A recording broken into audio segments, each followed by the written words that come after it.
ലാൽ സലാം മോഹൻലാലിൻ്റെ തുടരും കേരള ബോക്സ് ഓഫീസിൽ വിസ്ഫോടനം തീർത്തുകൊണ്ട് കുതിച്ചു പായുന്നു. 26-ാം തീയതി, അതായത് രണ്ടാം ദിനത്തെ പ്രീസെയിൽ കളക്ഷൻ റിപ്പോർട്ടുകൾ സൂചിപ്പിക്കുന്നത് ആ റേഞ്ചിലാണ്. നമുക്ക് ജില്ല തിരിച്ചുള്ള ആ ഒരു കണക്കിലേക്ക് കടന്നു ചെല്ലാം. ചാനൽ സബ്സ്ക്രൈബ് ചെയ്യുന്ന കാര്യം ഒന്ന് ഓർമ്മിപ്പിക്കുന്നു, പരിഗണിക്കാം എന്ന് അപേക്ഷിക്കുന്നു. തിരുവനന്തപുരത്ത് 212 ഷോകളിൽ നിന്ന് 30,000-ന് മുകളിലുള്ള ആളുകൾ ടിക്കറ്റ് എടുത്തു കഴിഞ്ഞപ്പോൾ 57 ലക്ഷം രൂപയോളമാണ് വന്നിരിക്കുന്നത്. 50% ഒക്യുപ്പൻസി. കൊല്ലം 109 ഷോകളിൽ നിന്ന് 16,000-ന് മുകളിലുള്ള ആളുകൾ എടുത്തപ്പോൾ 27 ലക്ഷത്തോളം കളക്ഷൻ വന്നിരിക്കുന്നു. 57% ഒക്യുപ്പൻസി. പത്തനംതിട്ട, ആലപ്പുഴ, കോട്ടയം 24, 79, 77 ഷോകളാണ് കാണാനുള്ളത്. അതിൽ പത്തനംതിട്ടയിൽ 4,000 ആളുകൾ ടിക്കറ്റ് എടുത്തു.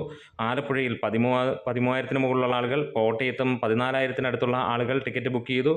ഗ്രോസ് നമുക്ക് പത്തനംതിട്ടയിൽ നിന്ന് 6,67,000-ഉം കോട്ടയം ആലപ്പുഴയിൽ നിന്ന് 23 ലക്ഷം രൂപയും കോട്ടയത്ത് നിന്ന് 22 ലക്ഷം രൂപയും വന്നിരിക്കുന്നു. ഇവിടെ നമുക്ക് പത്തനംതിട്ടയിൽ 67% ഒക്യുപ്പൻസിയും അതുപോലെ തന്നെ ആലപ്പുഴ, കോട്ടയം സ്ഥലങ്ങളിൽ നിന്ന് 54, 58% ഒക്യുപ്പൻസിയാണ് കാണാൻ കഴിയുന്നത്. ഇടുക്കിയിൽ 19 ഷോകളിൽ നിന്ന് 3,000-ഓളം ജനങ്ങൾ എടുത്തപ്പോൾ 4,90,000 രൂപയാണ് ഗ്രോസായി പ്രീസെയിലൂടെ തന്നെ സിനിമ കളക്ട് ചെയ്തിരിക്കുന്നത്. അതായത് 55% ഒക്യുപ്പൻസിയാണ് വരുന്നത്. എറണാകുളത്ത് 282 ഷോകളിൽ നിന്ന് 47,000 പേർ ടിക്കറ്റ് എടുത്തപ്പോൾ 1 കോടിയോളമാണ് സിനിമയ്ക്ക് വന്നിരിക്കുന്നത്. തൃശ്ശൂരിൽ നിന്ന് 199ഓളം ഷോകളിൽ നിന്ന് 29,000-ഓളം ജനങ്ങൾ എടുത്തപ്പോൾ 44 ലക്ഷം രൂപ വന്നു. 47% ഒക്യുപ്പൻസിൽ. പാലക്കാട് 90 തിയേറ്ററുകളിൽ നിന്ന് അല്ലെങ്കിൽ 90 ഷോകളിൽ നിന്ന് 12,000-ന് മുകളിലുള്ള ആളുകൾ ടിക്കറ്റ് എടുത്തപ്പോൾ 16,74,000 രൂപ വന്നു. 47% ആണ് ഒക്യുപ്പൻസി. മലപ്പുറത്ത് 137 ഷോകളിൽ നിന്ന് വന്നിരിക്കുന്നത് 22 ലക്ഷം രൂപയാണ്. 16,000-ഓളം ടിക്കറ്റുകൾ വിറ്റുപോയി. 44%. വയനാട് 28 ഷോകളിൽ നിന്ന് 2,500-ഓളം ടിക്കറ്റുകൾ വിറ്റുപോയി. 3,33,000 രൂപ വന്നിരിക്കുന്നു. 43% ഒക്യുപ്പൻസി. വയനാട് മിന്നിക്കുന്നു. കോഴിക്കോട് 144 ഷോകളിൽ നിന്ന് നമുക്ക് 20,000-ന് മുകളിലുള്ള ടിക്കറ്റുകൾ 35 ലക്ഷം രൂപ വന്നിരിക്കുന്നു. 56%. കണ്ണൂർ 96 ഷോയും കാസർഗോഡ് 24 ഷോയും.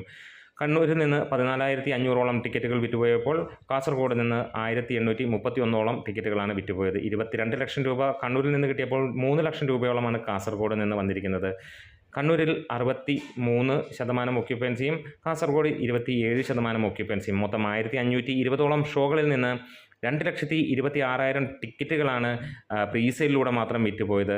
3,77 ലക്ഷം രൂപ പ്രീസെയിലൂടെ വന്ന സിനിമ 54% ഒക്യുപ്പൻസി. ഈ ഒരു സാറ്റർഡേ മിന്നുന്ന പ്രകടനം തന്നെയാണ് സിനിമ കാഴ്ചവെച്ചിരിക്കുന്നത്. കൊടൂരമായ ആ ഒരു കളക്ഷൻ കാണുമ്പോൾ ഒരു കാര്യം ഉറപ്പാക്കുകയാണ്, ഇന്ന് ബോക്സ് ഓഫീസിൽ തീ പാറും എന്നുള്ളത്. ഒരു സൂപ്പർ സാറ്റർഡേ എന്ന് തന്നെ നമുക്ക് വിശേഷിപ്പിക്കാം. ഇന്ന് 6 കോടിയോളം കളക്ഷൻ നേടും എന്നുള്ളത് തന്നെയാണ് പ്രതീക്ഷ. ഒരുപക്ഷെ അതിന് മുകളിലേക്കും പോകാം. വേൾഡ് വൈഡായിട്ട് ആദ്യ ദിനം സിനിമയ്ക്ക് നേടാൻ കഴിഞ്ഞ 14.5 കോടിയോളം എന്നുള്ളതാണ്. അത് അതിഗംഭീരം എന്ന് തന്നെ നമുക്ക് വീണ്ടും പറയേണ്ടി വരും. അമ്മാതിരി കൊടൂര തൂക്കാണ് സിനിമ ഇതുവരെ തൂക്കിയിരിക്കുന്നത്.